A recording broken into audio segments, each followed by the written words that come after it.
Euzubillahimineşşeytanirracim. Bismillahirrahmanirrahim. Elhamdülillahi Rabbil alemin. Vel akıbetu lil muttakin. Ve salatu ve selamu ala Resulina Muhammedin ve ala alihi ve sahbihi ecma'in.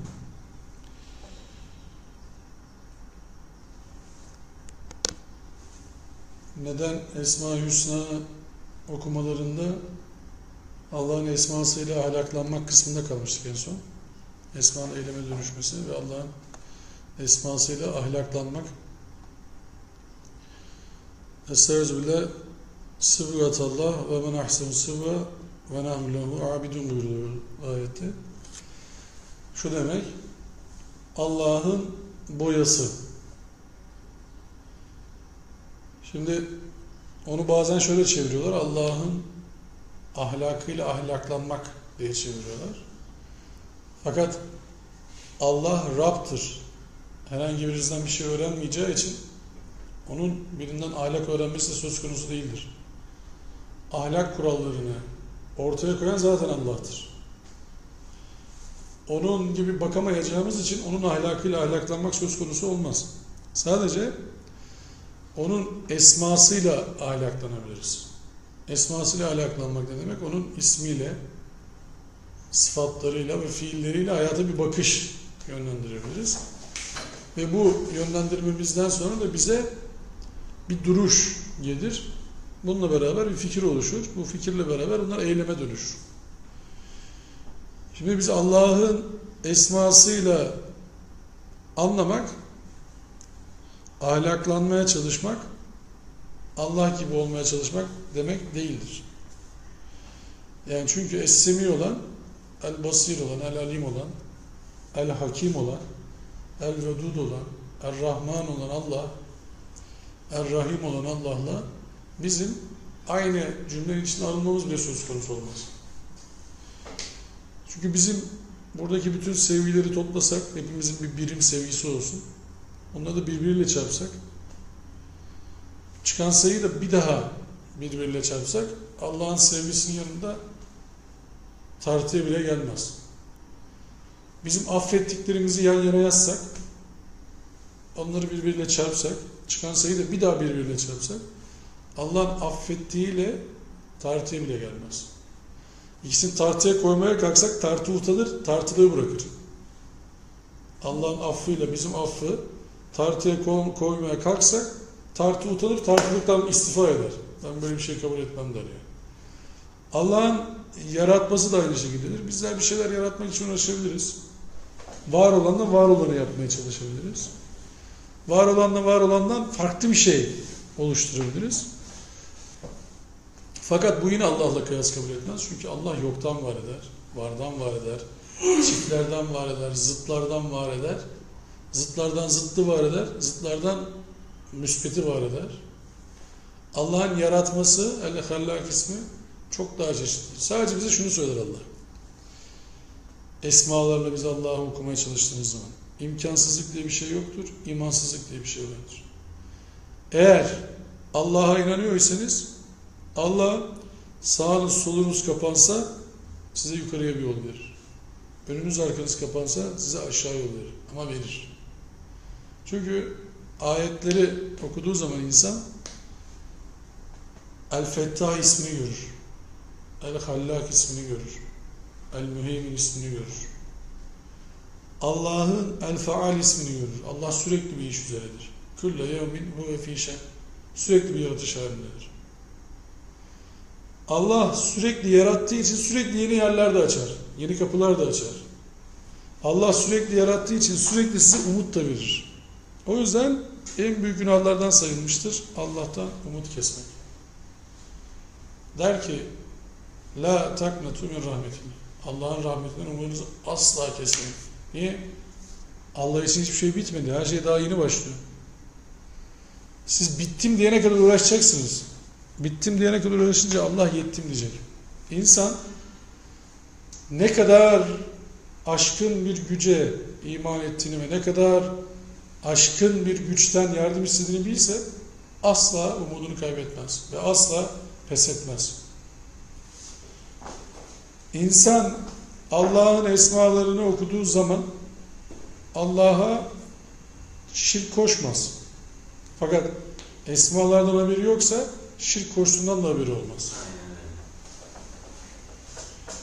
Şirk koştuğunun farkına bile varmaz. Esmadan haberi yoksa. Esmaları bilirse şirk koşmaz.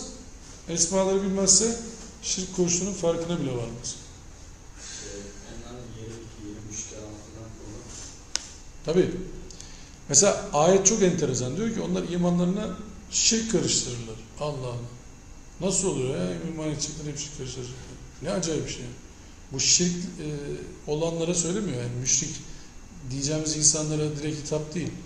İman ettiğini iddia ediyor. Evet. Farkında değil. Bilgisi de öyle. İşte farkındalık çok önemli bir şey demek ki. Farkına varmak, farkında olmak. Çok önemli bir şey. Mesela insan Allah'ı ıskalarsa neyi tutturmuş olur? Hiçbir şey. Ne tutturacaksın o saatten sonra? Yani savaş niye kaybedildi diye komutan askere soruyor. Diyor ki asker, komutanım diyor, şeyleri sayayım, bahaneleri. Birincisi diyor barutumuz yoktu. Komutan diyor ki tamam, gerisini saymaya gerek yok. Barut yoksa ne sayacaksın yani? Ne olursa olsun, mermi yok. Savaşı nasıl kazanacaksın? Şimdi Allah yok, Müslüman olduğunu iddia ediyorsun. Allah bilinci yok, tevhidden bahsediyorsun. Allah bilinci yok, çalışıp bir şeyin olmadığından dertleniyorsun. Allah bilinci yok, dua ediyorum, kabul olmuyor zannediyorsun. Allah bilinci yok, Allah'ın seni duymadığını zannediyorsun. Allah bilinci yok, Allah'ın bazı konulara karışmadığını düşünüyorsun. Allah bilinci yok, bazı yerlerde otoriteyi Allah, bazı yerlerde başkaları kabul ediyorsun. Şimdi şeytan dediğimiz kavram Kur'an'da anlatılır ya. Kur'an'da anlatıldığında bakarsınız şeytan denilen kavram obje, kurum, tamam mı? Der ki ben Allah'a inanıyorum. Ahiret gününe inanıyorum. Meleklere inanıyorum. Resullere inanıyorum. Şahit Allah'tan izlediğini. Şimdi bu kadar inanan birisi, bir kavram, bir konu nasıl oluyor da bu kadar lanetlenebiliyor? İmanın bayağı şartını yerine getirmiş yani. Allah'a inandı, meleklere inandı, ahiret gününe inandı, Resul'e inandı, gözünün önünde çünkü inanmama şansı yok. İnkar etmiyor, sadece diyor ki onu topraktan yarattın, beni ateşten yarattın, ben daha hayırlıyım. Şimdi o şeytan dediğiniz konuyu, kavramı alın bir insana yapıştırın mesela. Şeytan oradan silin, oraya bir insan koyun. İsmi de Alexander olsun. Burada yok diye söylüyor. Allah'a inanıyorum diyor. Ahirete inanıyorum diyor. Meleklere inanıyorum diyor. Resullere inanıyorum diyor. Kitaba inanıyorum diyor. Niye kafir oluyor bu adam sizce? Nasıl kafir oluyor şimdi? Nasıl inkarcı oluyor? Bir eksik var orada. Ama bizim iman esaslarına göre bayağı fazla var. Adam hepsini tutturmuş yani. Allah, melekler, kitap, ahiret, Resul. Hepsini tutturuyor. İşte şeytanı şeytan yapan, Adem'i Adem yapan orada devreye giriyor. Şeytan kendi fikrini birinci sıraya koyuyor, hatasında ısrar ediyor. Adem Allah'ın fikrini birinci sıraya koyuyor, tövbe ediyor, affa mazhar oluyor. Allah'ın esmasıyla ahlaklanmak bu demektir aslında. Allah'ın esmasıyla ahlaklandığınız zaman Allah dediğinde diyeceğiniz tek kelam amenna ve saddakna. Duyduk, iman ettik ve tasdik ettik. Semi'na ve ata'na. Duyduk, itaat ettik, amenna ve saddakna. İman ettik, tasdik ettik. Tasdik ettik demek için de başka bir şey lazım. Onaylamamız lazım çünkü tasdik o değil mi? Saddaka, doğruladı. İman edeceksiniz bir de saddaka yani. Sadık olacaksınız. Sadık olmak için şahit olacaksınız. Şahit olmak için yaratılacaksınız. Yaratılmak da yetmeyecek. Aklınız olacak. Aklınız olması da yetmeyecek. İradenizi kullanacaksınız. İradeniz olması da yetmeyecek. Vicdanınız onu kontrol edecek. Akılla insan kötülük yapabilir mi? Yapabilir. İradesiyle kötülüğü seçebilir mi? Seçebilir. Fakat vicdan bunu kabul etmez. Vicdan asla bunu kabul etmez. Vicdan der ki yanlış oldu bu. Tek başına kaldığında Hesaba çektiğinde kendini dersin ki yanlış oluyor. Bak akıl yap der. İrade yapmayı murad eder. Yapar. Vicdanla baş başa kaldığında o senin içini kemirir. En son bir bakarsın Hristiyanlar gider papaza der ki papaz efendi durum bildiğin gibi değil, ben bir günah çıkarayım. Bizimkiler der ki ben bir hacca gideyim, durum bildiğin gibi değil, orada bir temizleneyim gideyim. Yahudiler derler ki biz biraz ağlayalım. İşte Budistler yoga yapmaya çalışırlar, ruhumuzu dinlendirelim filan. Arakan Müslümanları öldüren Budist keşişler nasıl ruhunu rahatlatıyor bunlar sizce? Nasıl rahatlatıyorlar? Onlar da gidiyorlar. Kanaat vardır da kendini kaldırıyor. Onlar da cihad ettiklerini düşünüyorlarsa, onlar da kendilerini mücahit olarak görüyorlarsa, adam öldürerek mücahit olduklarını düşünüyorlarsa, şimdi Allah'ın esmasıyla ahlaklanmak, adam öldürmede, adam sevmede, çocuk sevmede, çocuk öldürmede, ticaret yapmada, ticareti bozmada, sözü vermede, sözü tutmada, bir işi yapmada, bir işi yapmamada, bir yemeği yemede, yememede Allah'ın otoritesini kabul etmektir. Eğer Allah'ın otoritesini kabul etmezseniz Allah'ın esmasıyla ahlaklanmış olmazsınız. Ahlak, Nietzsche denilen adama göre en büyük ahlaksızlık ahlaktır. Nietzsche'ye göre.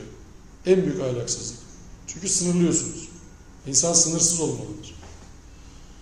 Allah der ki sınırınız olsun, domuzlaşmayın der. Domuz sınırsızlığı temsil eder. Domuzlaşmayın der. Nietzsche ve onun etrafındakiler derler ki ahlaksızlıktır güzeli, ahlak en büyük ahlaksızlıktır. Ahlaklı olursanız çok büyük bir terbiyesizlik yapmış olursunuz. Mesela sanat yapamazsınız diyorlar ahlakınız varsa. O işin de şeyi o diyorlar ki ahlaksızlığı yapıyorlar diyorlar ki sanat kardeşim siz diyor sanatı engelliyorsunuz. Şaşır oluyor bu. Rezillik diyorsun bu ya kardeşim sen ne anlıyorsun diyor sanat bu sanat. Ama bana göre rezillik. Çünkü benim önümde bir kitap var, Kur'an var. Ben tırnak kitapsız bir adam değilim ki. Benim bir kriterim var, uymam gereken bir yerim var. İşte esma ile ahlaklanmak da ben görevliyim. Allah'ın bana dizayn ettiği bir düşünce sistemi var ve ben ona uymaya gayret ediyorum. Sen şimdi bana diyorsun ki geri kafalı. Neye göre geri kafalı, neye göre ileri kafalı mesela? Neye göre eğitim seviyesi yüksek, neye göre eğitim seviyesi alçak? Neye göre mesela bunlar? Şimdi bu neye göreleri biz kime soracağız? Kur'an'a soracağız. Çünkü niye? Bize söylenen kitapta ne? Bu kitaptan hesaba çekileceksiniz. O yüzden bizim Kur'an'a sormaktan başka çaremiz yok. Müslüman olduğumuzu iddia ediyorsak. Allah'ın esmasıyla ahlaklandığımızı iddia ediyorsak. Kur'an'a soracağız. Kur'an'a uydu mu? Tamam, selametle. Yaparız. Uymadı. Sen beni ayıplasan ne olur, ayıplamasan ne olur? Sen beni sevsen ne olur, sevmesen ne olur? Sen bana karşı çıksan ne olur, çıkmasan ne olur? Toplumun tamamı bana karşı çıksan olur. Allah karşı çıkmadıktan sonra sen toplumun tamamı karşı çıksan olur. Bir şey olmaz. Ama bu kim için geçerli? İşte esmayı bilirseniz, Kur'an'ı okursanız, esmayı anlamaya çalışırsanız, Allah'ın bak dediği yerden bakmaya çalışırsanız, o zaman Allah-u Alem eğer hadis sahihse Allah Resulü diyor ki Müslümanın ferasetinden korkun. Çünkü Allah nuruyla bakar. Ferasetinden korkun ne? Yani onun ferasetine saygı gösterin. Çünkü Allah'ın bak dediği yerden bakmaya çalışır. Allah'ın bak dediği yerden bakmaya çalışır. Dikkat edin. Çünkü Müslüman ister tek başına olsun, ister kalabalıklarla olsun, Allah'ın huzurunda olduğunu bilendir.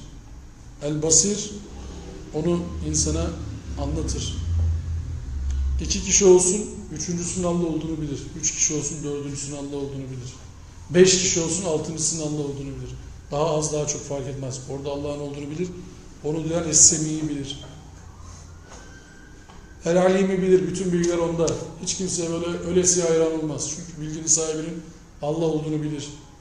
Bilgiyi yaratanın, El-Alim olanın Allah olduğunu bilir. Terbiye edenin, Er-Rab olanın Allah olduğunu bilir. Ama bilgiyi taşıyan da nankörlük etmez. Hürmet eder. Fakat feyze ferate fensal. Ve ilâ rabbike ferrab. Ve rağbetini yine Rabbine yönlendir. Kur'an-ı Kerim'i iyi anlatan birisini bulur, anlamaya çalışır ama rağbeti yine Rabbine olur. Çünkü Hud suresi onu düzeltir. Der ki Allah kitabı açıkladı. Niye? Başkasına kulluk etmeyin diye. Falanca hoca, falanca kabile, falanca dernek, falanca cemaat, falanca cami çok iyiler diyebilirsiniz de ama rağbetin hep Rabbine olacak. Kula aşırı övgü yapamazsın. O yüzden Allah sana, bana, herkese ne dedirtiyor her namazın başında? Elhamdülillahi Rabbil Alemin. Tüm övgüler, en iyi, en sıra dışı övgüler tamamı alemlerin Rabbi olan Allah'a aittir. Abdülaziz Hoca çok müthiş adam ya. Öyle böyle değil ya. Üf ya. Öyle böyle değil ya. Öyle böyle değil de sonuçta kul değil mi yani? Kul. Niye o kadar övüyorsun? Sen onunla buradayken berabersin. Dışarıda ne yaptığını da bilmiyorsun. Esma ile alaklanınca insan şunu göz önünden kaçırmaz. Allah Resulü'nün de bulunduğu bir dönemde bir vefat oluyor. Bir kadın ağlıyor. Diyor ki Allah seni cennetinde nimetlendiriyor şu anda. Ne şanslısın sen. Allah Resulü diyor ki sen nereden biliyorsun cennete gittiğini? Ben bana ne olacağını bilmiyorum. Sen nereden haber aldın böyle bir şey? Ya Resulallah işte ben iyi birisi olduğunu biliyorum. Zanda bulunuyorum. Diyor ki ben bile bana ne olacağını bilmiyorum. Yani bu açıdan bakınca Allah Resulü'nün kızına ey kızım Allah'ın elinden nefsini satın al. Vallahi senin için bir şey yapamam demesi gayet doğal olmaz mı? Sana bana ne yapılacağını bilmeyen bir peygamberin, bir Resulün ümmetiyiz. Allah'a hamdolsun. Peki Allah'ın esmasıyla alaklanmayınca neler çıkıyor ortaya? Bilmem ne hoca efendi cennete girerken cübbenin içerisine dolduruyor müritlerini. Bir sallıyor. Onlar da cennete giriyor. Cübbenin içinde. Bilmem ne hoca efendi kibrit kutusunun içine koyuyor müritlerini. Cennete girince kibrit kutusunu çıkarıyor. Ne yakacaksa orada? Kibritle. Bilmem ne hoca cennetteyken görüşüyorlar. Çin filmi var ya, İlk bu filmi seyretmemiş diyorum bu tarikatçılar. Şimdi bir film var, anlatmış mıydı arkadaş? Yok. Soğuk anlatışı. Tıbıt var mısın? Sonra anlarsınız. Türk sözleri. Şimdi bu ne tarafa gidiyor? Sizin bir tane akrabanız varsa sizi kurtarıyor. Sizin bir tane peygamber torununuz varsa o sizi kurtarıyor. O da olmadı hafız varsa Tadı gerekiyor. Sen ailenin bir çocuğu al, onu kâliye sadece kabrede sana Yasin suresini okusa yeter hocam. işte Kurtardı, gitti. Allah'ın esmasıyla ahlaklanmayınca böyle şeylere inanmak zorunda kalıyoruz. Mesela diyor ki adam bir şehit 70 kişiyi diyor kurtaracak sülalesinden. Zaten kurtulmayan kalmadı sizin memlekette. O kadar çok adam gitti ki sizin memlekette herkes bir akrabası vardır yani. Onlar da garanti kurtarır zaten. Baya adam öldü çünkü yani. Bu kadar Müslüman ölüyor. Herhalde birileri cenneti garantiledi. Bir şey yapmamıza gerek kalmadı. Allah'ın söylemediği bir şeyi nasıl söylüyor peki insanlar? Çünkü Allah'ın duyduğunu düşünmüyorlar. Mesela yalan uyduruyorlar. İftira uyduruyorlar Allah'a. Bana uydurmuşlar çok değil yani. Erdem şöyle dedi. Ne olacak ki? Allah böyle dedi diye mesela adam diyor ki hadis-i kutsi var. Hadis-i kutsi de böyle diyor. Nasıl diyorsun? Hadis-i kutsi nasıl geldi sana? O diyor Kur'an'da yazılmadı. Allah Resulü bunları yazdırdı. Özel. Kime yazdırdı diyorsun bunu? Özel adamlara yazdırdı. Hadis-i kutsi'den de geçiyorlar. Gayrimetlu vahiy var diyorlar mesela. Vahiy gelmiş ama keçi yemiş. Vahiy gelmiş bir akşam hepsini unutmuş. Ya nasıl inanıyorsun diyorsun bunlara? Ya Allah isterse olur diyor. Allah kitapta diyor ki biz hiçbir şeyi burada eksik bırakmadık. Kitabı oku bari. O zaman Allah tırnak içerisinde bir hatalı bir şey söylüyor. Siz nasıl bir Allah'a inanıyorsunuz? Allah hiçbir şey eksik bırakmadık diyecek. Siz diyeceksiniz ki gayrimetlu vahiy var. O vahyin metni var, kendisi yok, metni yok, kendisi var, hükmü yok, hükmü var filan, böyle bir de şey var onun. Allah'ın esmasıyla ahlaklanmadığı zaman insanlar Allah'a din öğretmeye kalkarlar. Allah'tan daha fazla merhamet etmeye kalkarlar. Allah'tan daha fazla merhamet edeceğine inandıkları birisine şefaatçiliğe taparlar. Giderler, bilmem ne efendinin yüzü suyu hürmetine Allah'ın bizi de affet derler. O bilmem ne efendinin yüzünün suyunun pH'inin kaç olduğunu da kimse bilmez. O yüzün suyundan ne çıkacak?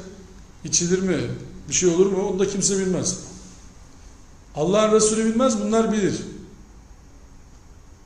Allah dostlarıdır onlar. Allah dostları çünkü onlar sürekli Allah'ın katında ikramdadırlar. Ölmezler. Allah Kur'an'da der ki senden önce hiç kimseye ölümsüzlük vermedik. Sen de öleceksin. Ölür ya da öldürülürsen senin yanında bulunanlar ayakları üzere dinden mi dönecekler? Allah bunu söyler. Hz. İsa Peygamberimize önce gelmedi mi ya? Öyle değil miydi bu konu? Daha önce geliyor değil mi? Öyle yapıyoruz yani. Anlatılanlar öyle değil mi? Ama yeni din gelecek peygamber. Ama kimseye ölümsüzlük vermedik diyor. Neyse hani o tarafa girmeyelim şimdi. Yani Allah'ın ismasıyla ahlaklanmayınca ne olduğunu anlatmaya çalışıyorum. Ondan sonra konuların hepsi birbirine gidiyor. Ya ayet var, ayet kesmiyor sizi. Diyorsunuz ki hadisi kutsi var. Hocam burada Hac Suresi'nin 74. ayetinde diyor, onlar Allah'ı öz layıkıda takdir etmede diyor. Evet, hakkıyla takdir etmedi. Evet, Allah güçlüdür, varlıktır. Ama nasıl yapacaksın bak bunu işte? Nasıl takdir edeceksin onları? Nasıl anlayacaksın onları? Esma Allah'ın öğrettiği gibi. İşte herkes şunu sorması gerekiyor. Çocuğum bana Allah sorarsa ben çocuğuma Allah'ı nereden anlatacağım? Herkes bu soruyla yüzleşmesi gerekiyor.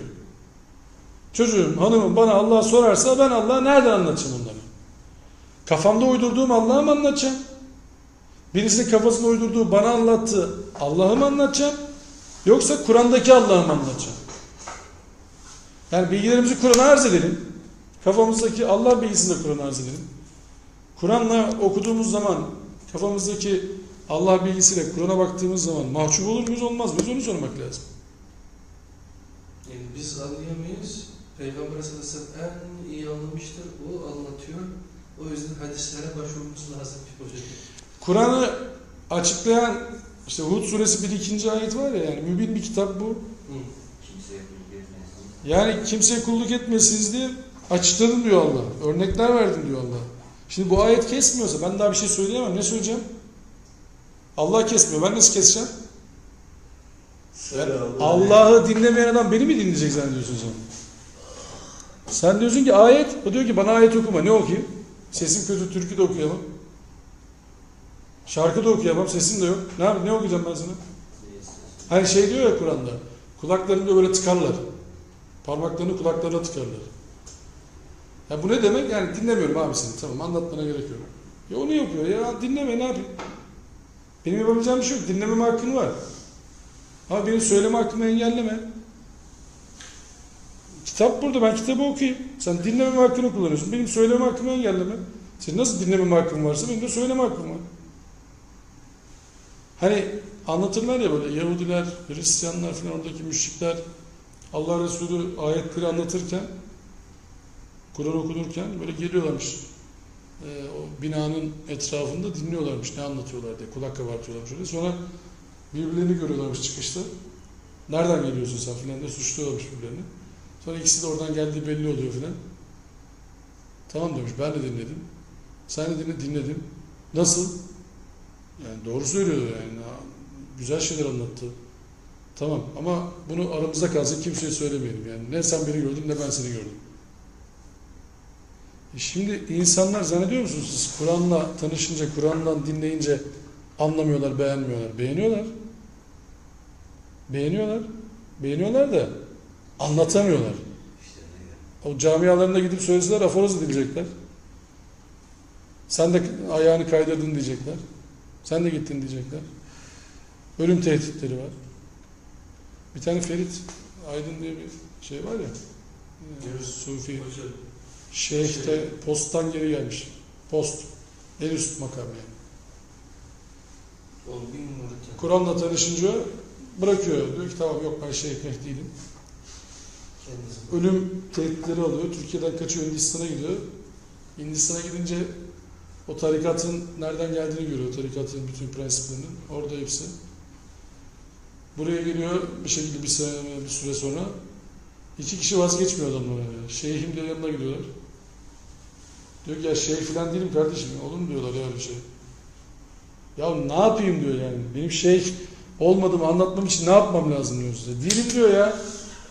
Allah Allah. Adamlar diyorlar ki sen diyorlar puta tap biz puta taparız. Ben Allah'a kalkmak için gelin. Hayır. Sana tapacağız diyor yani. Şeyhimsin sen. Hayır. Şimdi Kabul bu anlatmak istediğimiz nokta şu yani bu kadar slide üzerinden bu kadar konuşulur mu diyeceksiniz haklı olarak da bu yani çok ciddi bir konu. Allah'ı anlamazsak tevhidi anlamayız yani. Şimdi bak bir tahkiki imandan konuşuyoruz bir de taklidi imandan konuşuyoruz. Tahkiki iman şöyle izah edeyim size. Ben size desem ki şimdi kabloyu tutma çarpılırsın. İnanabilirsiniz, inanmayabilirsiniz. Ama bir kere çarpılırsanız kesin inanırsınız. Benim daha bir şey söylememe gerek kalmaz size. Bu tahkiki imandır. Araştırdınız. Tamam. Ondan sonra dersiniz ki tamam abicim bu iş çözüldü. Taklidi iman şudur. Benim elim ıslaktır. Gelirim şu kabloyu bir tane şeyle tutarım. Bezle. Elim ıslak olduğu için. Siz eliniz ıslak kuru fark etmez. Gelirsiniz hep bezle tutmaya çalışırsınız bu kabloyu. Buna da taklidi iman denir. Bir tanesinde akıl devrededir, bir tanesinde akıl devrede değildir. Sadece sevgi vardır işin içerisinde. Aşk. Böyle aklınızı kör etmiş, sarmaşık gibi sarmış bir adama bağlılığınız vardır. Orada artık hiçbir şey sorgulamazsınız. Tahkiki iman Allah Resulüne şu soruyu sordurtur sahabesine. Senin sözün mü, ayet mi? Taklidi iman şöyle yaptırır. Sahabeler bir tarafa giderler. Bir tane sahabe eline alır ibriği. Gider bir tane taşın arkasında oturur. Ondan sonra gelir. Arkadaşı der ki ne oldu? Hacetine mi giderdin? Yok der hacetine gidemedim. Niye gittin? Çünkü peygamberimizi gördüm. İbriği aldı. Gitti taşın arkasına oturdu geldi. Ben de sünneti yerine getirmek için bunu yaptım der. Arkadaşı der ya peygamberimiz hacetini giderdi. Sen niye yaptın ki öyle bir şey? Tahkiki olmazsa iman Allah Resulü abdest alır. Abdest alırken sahabeler gelirler. Ellerini yüzlerini yıkarlar abdest suyuyla. Peygamberimizden dökülen suyla. Peygamberimiz der ki ne yapıyorsunuz siz? Derler ki hayır ummaktayız. Bereket ummaktayız. Hayır bereket ummuyorsanız yalan söylemeyin. Allah kullukta ısrar edin. Ve tövbe edin der. Tahkiki imanla taklidi iman arasındaki fark odur. Bir tanesi de Kur'an'a sorarsınız. Bak. Cehalete dayalı, tutkuya dayalıysa buradan bir şey olmaz. Buradan yobaz çıkar. Yobazlığın da dindarlığı arttığı müddetçe cahilliği daha fazla artar. Çünkü ne düşse inanır artık o. Yani Arapça bir metin buldu mu alır. Duvarın üstüne koyar. Ne yazdığına da bakmaz. Önemli değildir onun için. Bilgiye dayalı imanda sevgi vardır. Sevgide anlama vardır. Artan sevgi vardır. Kalbi yakınlık vardır. Teslimiyet vardır. Kur'an buna der ki müşfikin.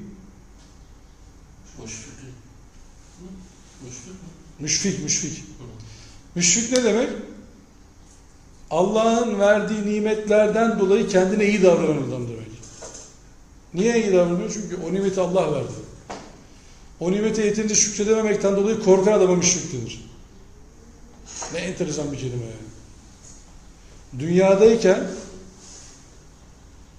Dünyadayken Allah'ın verdiği nimetleri Allah'tan geldiğini bilerek kendinde bunun yansımasını hesaba çekileceğini de bilerek korkan ve kendine iyi davranan adama müşfik denir Kur'an'da.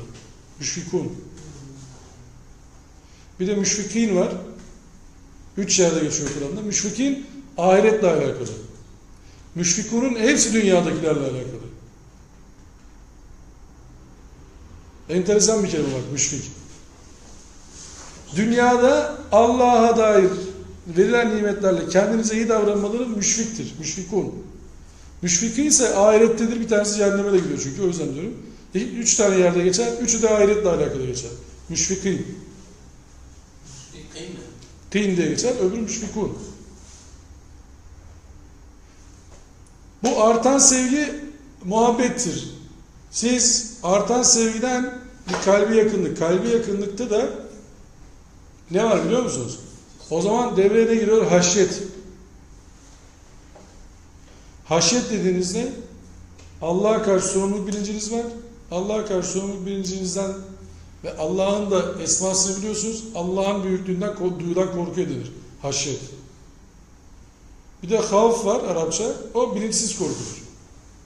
Karanlıktan korkarsın mesela. Ne olduğunu bilmezsin. Yok. Haşyet bilerek yapılan bir şeydir. Dersin ki ya bu kadar büyük Allah varsa ben bu kadar büyük hata yapamam. O zaman bak denge olur. Tanırsın, anlarsın, eyleme dönüştürürsün. Eyleme dönüşmeyen sevgiden bir fayda gelmez. Ben seni çok seviyorum. Atıyorum ben ne seviyorum? Diyelim ki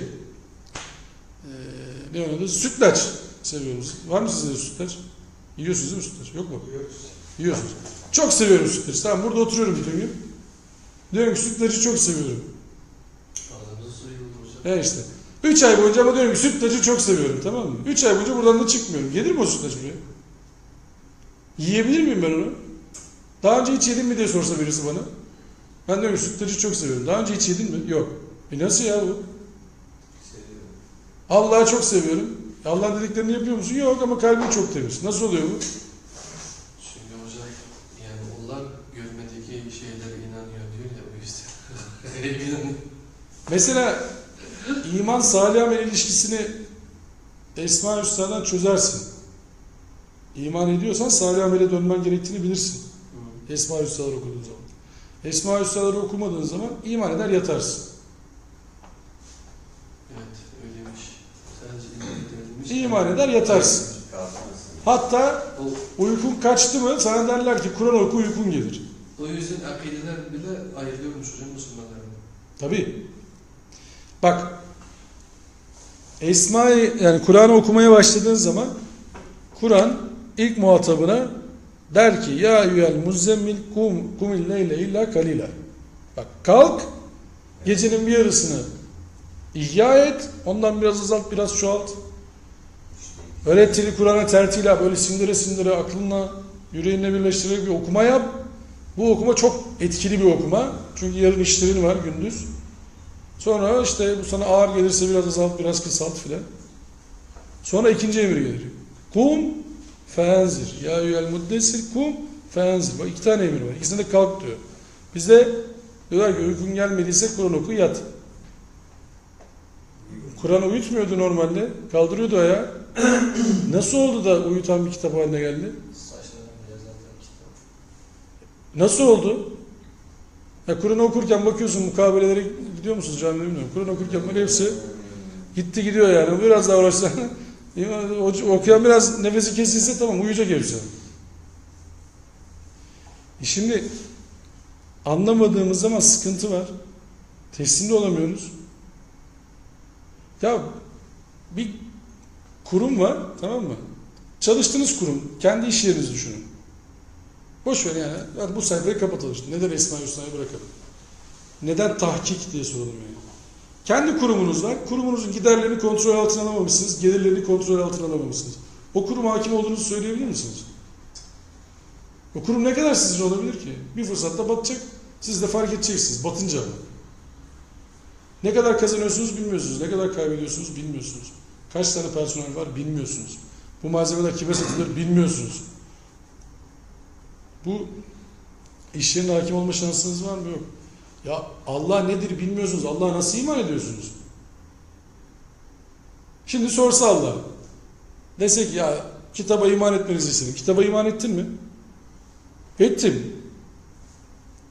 Herkes ettim der değil mi? Bütün Müslüman olduğunu iddia edenler. Ettim der. Dese ki Me'ariç suresi ne anlatıyordu?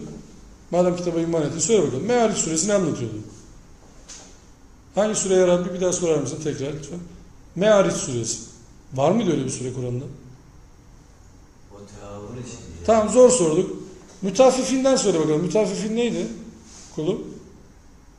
Allah'ım kolay sorsan. Hangisinden söyleyeyim? 3 kulüf Allah'a bir elham sorsan bize. Tebareke sorsan bize. Tebareke ne anlatıyordu kulum dese? Tam Tebareke'den soruyor. Nereden biliyorsun? Yasin. Yasin ne anlatıyor dese? Kaç tane ayet var diye bir soralım Kur'an-ı Kerim'de. 6000'den fazla diyeceğiz. Veya 6000. Bayağı var diyecek. 6666 bilgi. Ben bazen söylüyorum. Diyorum ki bak Allah dese ki ya baktık kulu hakikaten böyle günahlar falan böyle acayip. Allah da mizansen yapıyoruz tamamen yani hiç şey yok. Kur'an'a dayalı bir şey değil. Olmayacağını biliyorum öyle de. Dese ki Allah tamam ya yani bir şey bulayım da bu kulumu cennete koyayım. Sen kitaba iman ettin mi ettin çok güzel tamam. O zaman çok kolay bir soru soracağım sana. Kur'an'da 114 tane sure vardı. Surelerin isimlerini söyle hemen cennete geç. 114 tane surelerin isimlerini söyle boş ver. Yaptın yapmadığına bakmayacağım. İsimleri söyle. Madem iman ettin imana değer verdim seni cennete sokacağım. Bu şey var ya 20 sene oldu. Sadece imanına değer vereceğim yani. İmana öyle bir değer vereceğim ki şimdi senin. Kitaba iman ettin ya. İsimlerini söyle surelerin gir cennete kulum. Bu kadar ikram var sana. Buna karşı. Çok kolay bir soru değil mi normalde? İman ettiysen kitaba 114 tane surede biliyor olman lazım. Sayalım yani ben sayıyorum arada bir de idmanlıyım. Sayalım mesela kaç tane çıkıyor yani. Bir de insanlara şunu soralım saymayı bıraktıktan sonra. Ya niye bilmiyorsunuz bu isimleri? Ne zaman öğrenmeyi düşünüyorsunuz mesela? İman ettiğiniz kitabın sure isimlerini. Nerede öğreneceksiniz mesela bunu? Yani tam böyle hesaba çekilirken herkes tek tek bekliyor. O arada kitaba mı bakacağız böyle? Dur kaç tane sure varmış, neler yazıyormuş. Yok ki öyle bir sahne. Elimizde iPad'lerle Allah şimdi nereden sorar diye böyle bakacak halimiz yok ya. Yani o yüzden bizim burada efendime söyleyeyim yapması lazım. İnsanların Allah'ın esmasıyla ahlaklanması lazım. Yoksa işimiz biraz karışık. Allah insan kulluk ilişkisi farzlar üzerinden yürür. Allah insan ilişkisi yine farzlar ve nafileler üzerinden yürür. Nafile Türkçe'de anlaşılır. Yani boş iş. Yani nafile yapsan da olur, yapmasan da fark etmez yani nafile. Halbuki nafile gönülden gelerek fazladan yaptığındır. Ya öyle. Allah'a sevgin var. Allah sana diyor ki öyle demiyor da öyle diyor kabul edeyim. Yani %2,5 ver zekatı diyor. Sen diyorsun ki olmaz yani ben 5 vereceğim. İşte 2 rekat farz kıl diyor. Sen diyorsun ki 2 rekatta nafile kılacağım. Efendime söyleyeyim. İşte bir tane koç kes işin görülür diyor. Olmaz diyorsun. Şurada da fakir var ona da bir tane keseyim.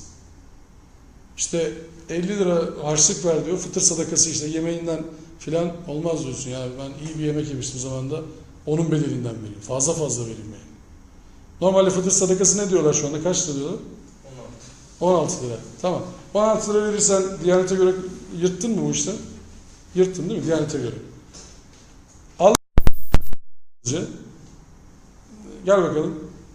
Sen kaça yemiştin bilmem ne restoranda yemeği? Adam başı kaç lira harcadın oraya? 50 lira. 99 lira. Ne oldu? Bu fıtırı hani madem iyi bir şey yapıyordun. Allah için veriyorsun ya bunu. Niye oradan vermedin? Dese yani bak Tekasür suresinin sonunda nasıl geliyor? Sümmele tüselünde yevmeyizin angündâim. O gün her tür nimetten sorulacaksınız. Şimdi biz o nimetlerden sorulacağız da girer mi bu her tür nimetin içerisine? Sümmele tüselünde yevmeyizin angündâim. Ne nimeti? Ne yediysen yedin. Kaçı yediysen yedin. Allah yeme diyor mu? Hiç karışmıyor Allah bak. Karışan oldu mu aranızda hiç? Tam yemeğe gidecek ya böyle cıst diye böyle çarpılan falan geri çekilen. Önünden böyle sofra kaçan falan oldu mu hiç? Olmadı değil mi? İstediği için. Allah karışmıyor. Ama bak soruyor diyor ki sümmele tüselinle yevmeyizin anin na'im. O gün tüm nimetlerden sorguya çekileceksiniz. Ne yemek istiyorsun kulum şimdi? Hiçbir şey. Vallahi yiyeyim. Al diye. Yiyeyim. Böyle olmuş değil. Yiyeyim ya Rabbi de ben kardeşlerime de vereyim der insan o zaman. Allah bir şey demiyor ki. Bak diyor ki bak yiyin, için israf etmeyin. Kulû veşrebû ve lâ tusrifû. İnnallâhe lâ yuhibbul musrifîn. İsraf etmeyin. Yiyin. Ailenizi bildirin. Siz de yiyin. Ama bir de şunu deneyin mesela. Ramazan diye söylüyorum. Başka zamanda da yapmak lazım. Mesela kumanya veriliyor Ramazan'da. Güzel bir şey hakikaten. Ailelere biraz faydası oluyor. Bence ama bir iki tane kumanyayı aileye verip yanlarında oturup iftar yapmak lazım. Onların bir sofrasına bir misafir olmak lazım. Bakalım ne yiyormuş bu adamlar normalde. Biz evimizde yer miyiz onları? O sofraya oturur muyuz? Sonra evimizdeki sofra belki çok daha kıymetli hale gelebilir. O zaman büyük sofralara bakmayız. Küçük sofralara bakarsak evimizdeki sofra bize kral sofrası gibi gelebilir. Allah'ım ne nimetler vermişsin bize diyebiliriz yani.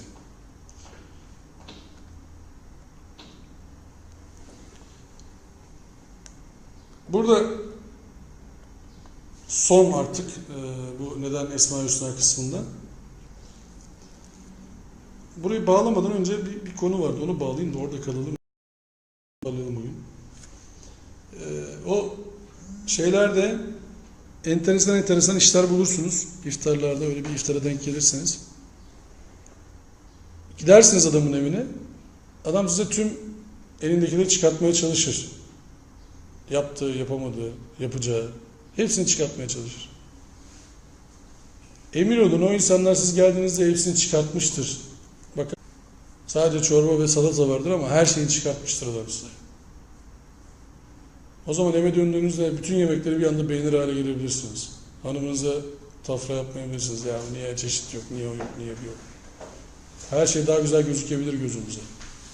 Şimdi El-Vedud diye bir ismi var Allah'ın. Çok seven, çok sevilen, sevgiye en çok layık olan.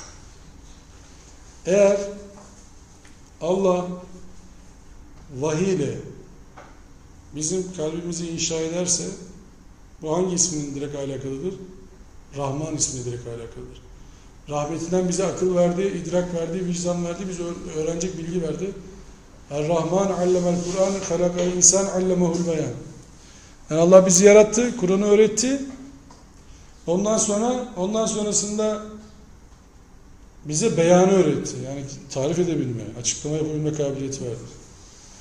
Şimdi biz tasavvur, akıl, idrak ve şahsiyet eksenli bir okuma yaptık. O zaman duyduklarımızı Allah'a soruyoruz. Allah ne der? Gördüklerimizi Allah'a soruyoruz. Allah ne der? Dilimizi Allah'a arz ediyoruz. Bu dediğime Allah ne der? Yani gördüğünü, duyduğunu ve söylediğini Allah'a arz eden Allah'ın huzurunda mahcup olmaz inşallah.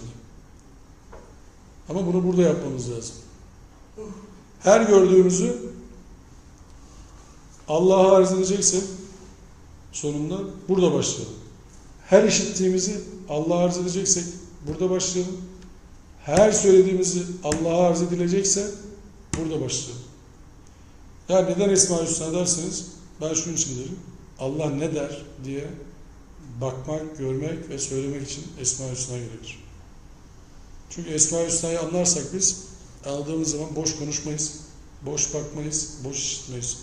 Boş sözlerden yön çeviririz. Deriz ki hadi selametle. Size kolay gelsin. Benim işim var. Sürekli işim var yani. Boş vakit değil, sürekli işim var. Beni duyması gerekenler var. Benim görmem gerekenler var. Benim konuşmam gerekenler var. Bir işi bitireceğiz başka işe. Bir işi bitireceğiz başka işe. Niye? Rağbetimiz sürekli Rabbimiz olacak. Yani ferahlamak için rağbetimiz Rabbimiz olacak. Başka türlü olmaz. Başka türlü rahatlama beklemeyin yani. O yüzden diyor Kur'an. Kalpler ancak Allah'ı anmakla tatmin olur diyor. Ela bi zikrillahi tatmainnel kulub. Ancak kalpler Allah zikriyle tatmin olur. Şimdi o Fecr suresinin sonu şey geliyor ya. Ya eyyühen nefsul mutmainne. Erci'i ila rabbiki radiyeten merdiye fedhuli fi ibadi vedhuli cennet. Bölümde anlatır. Şunları yaparsanız cehennemlik olursunuz. Bunları yaparsanız Allah'ın nimetinden yüz çevirmiş olursunuz. Bunları yaparsanız kovulmuş olursunuz. Bunları yaparsanız hata yapmış olursunuz. Hemen sonrasında o geliyor. Ya eyyetühen nefsül mutmainne. Ey tatmin olmuş nefisler. Şimdi bunlarla tatmin oldunuz değil mi bu anlatılanlarla? O zaman erci'i ila rabbiki. Rabbinize dönün radiyeten. Siz ondan razı olarak dönün. Merdiye onda razı olmuş bulacaksınız. Fedhuli fi ibadi. Gelin kullarım. Vedhuli cenneti. Cennetime girin. Yani bizim Allah da bizim ilişkimiz. Gören gözümüz, işiten kulağımız, söyleyen dilimiz olmasını istiyorsak Allah'ın bizi sürekli kontrol ettiği bilinciyle yaşamamız lazım. Allah'a hesap vereceğimiz bilinciyle yaşamamız lazım. O zaman bu alt satıra dönüyoruz. Tasavvur, akıl, idrak, vicdan hepsi devreye giriyor. Bir şahsiyet inşa oluyor. O şahsiyeti sizin esir alma şansınız yok. Özgürlüğü Allah'lı olmak olarak anlıyor. Özügür hale geliyor. Özügür hale gelince sizin ona bir iş buyurma şansınız yok. Müslüman Allah'tan başkasına kulluk etmeyendir. Allah'tan başkasına boyun eğmeyendir. Dik durur. Allah dedi mi rükûya eğilir. Dik durur. Allah dedi mi secdeye eğilir. Ama duruşu diktir. Allah'a karşı da bakışı bir tevazuyladır. İnsanlara karşı da merhametlidir. Ama duruşu diktir. Yani Müslüman dediğiniz adam böyle süklüm püklüm oturan bir adam değildir. Vakurdur. Allah'a karşı esas ve klas bir duruşu vardır. Yeryüzüne karşı esas ve klas bir duruşu vardır. Buraya bulabilmenin tek yolu var. Şunu demek, İzzetin, gücün, kuvvetin tamamı Allah'a aittir. Bilmem ne hocayla el sıkıştık, çok mutluyum. Ben ne olacak? Bilmem kimi gördüm, onunla resmim var. Ne olacak? Bilmem ne marka elbise giyiyorum. Ne olacak? Bilmem ne marka arabaya biniyorum. Ne olacak? O arabanın yeni modeli çıktı mı bir şey yaramıyor. O adamın başka bir numarası çıkıyor, bir şey yaramıyor. O yüzden Allah'a tutunacağız. Tek yıkılmayacak olan, kaim olan, sürekli kalacak olan Allah var. Sürekli kaim olan Allah var. O yüzden Allah günümüzü, gecemizi, söylediklerimizi hayır eylesin. Son 10 güne giriyoruz. Daha tempolu inşallah günlerimiz olur ve itikafla değerlendirebileceğimiz vakitlerimiz olur. Bir saat de olur, bir günde olur, saatler de olur. Ama Allah'la itikafta bulunacağımız bir süre olur inşallah son 10 gün. Peygamber sallallahu aleyhi ve sellemin terk etmediği sünnetidir itikaf. Son 10 günde ibadetleri daha fazla arttırmıştır ki zaten yeteri kadar demeyelim de sürekli ibadet eden birisi diyelim. Allah hepimizin yar ve yardımcısı olsun. İnşallah bayrama da Kur'an'ı okumuş, Kur'an okumanın bayramını yapmış olarak geliriz. Allah bizi bayrama da yetiştirir inşallah. Ve ahiru davana enelhamdülillahi rabbil alemin. Rıza'an lillah teala'l Fatiha.